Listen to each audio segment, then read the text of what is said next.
Welcome back. This episode is a continuation of last week's episode where we talked about group forming. So this episode is all about storming. The duration, the intensity, and the amount of destruction experienced by one of these storming phases, it varies between projects. Each one looks different. The risk to you as a leader is that it drags on for longer than it needs to, and it impacts the relationships between the people in the team to the point where they're irreparable, causing people to walk away from the group entirely. That's what you need to avoid. What I'd suggest should be your priority as a leader is if someone has actually directly questioned your leadership ability, I think that's the thing that you should probably deal with first. If we're thinking about storming triage, what you really want to do is talk to that person and understand what it is that they think that you're not doing right. Now, I'm not saying you've got to pander to people, but I'm saying that if someone has honestly had the balls to tell you directly that they don't think you're doing a good job, you owe it to them to understand why, because part of your job as a leader is to understand problems and resolve them. So if they perceive you as part of the problem, understand why. Could be any number of things. Some of them you might be able to address, some of them you have no hope in hell of addressing. You can only figure out which one it is if you know what the problem is. So ask them.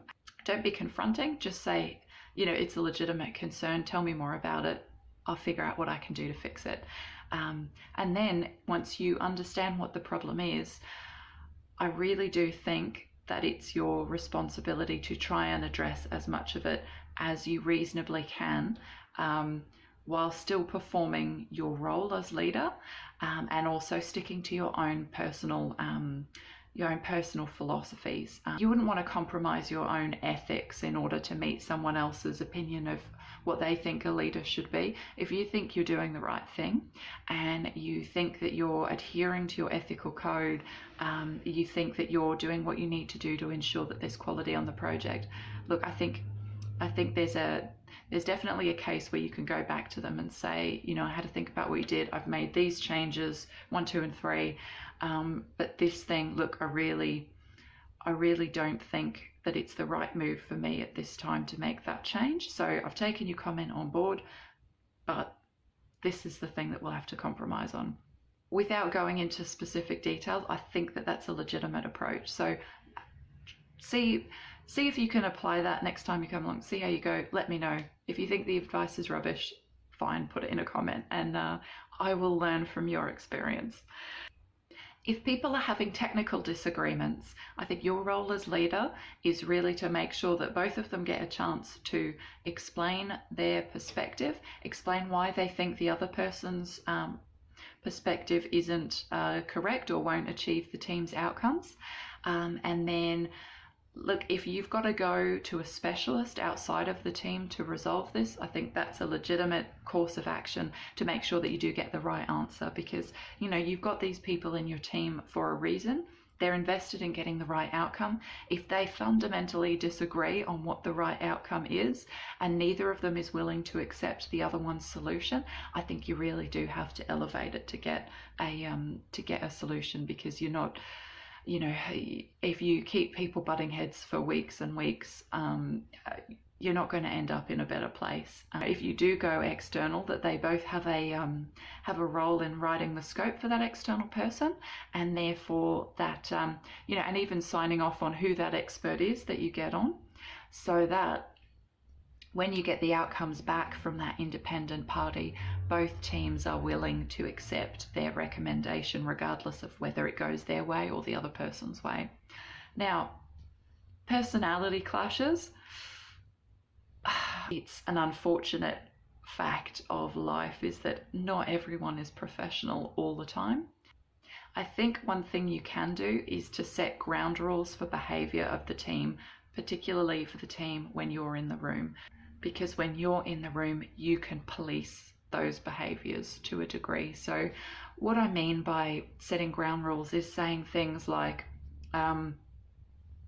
We're not going to comment on individuals, we're going to comment on the ideas. When each person is talking, everyone else is quiet. So one way that people describe this is one conversation at a time.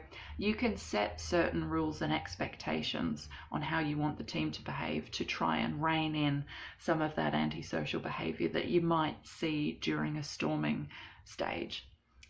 Your role as a leader is to get the team through the storming phase and into the performing phase as soon as possible.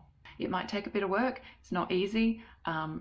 People are a minefield, but you've got to do what you got to do. Okay, now the last comment I'll make about the storming stage is that as a leader, I think it's important to be present during this phase because if you're not there, you can't see all the little issues going on. So do try to be involved, try and be available. If people want to come talk to you about a particular issue, stop what you're doing, make the time to let them feel heard, so that at least if they're not feeling heard in the group, they feel like you as a leader are taking them seriously and listening to their concerns.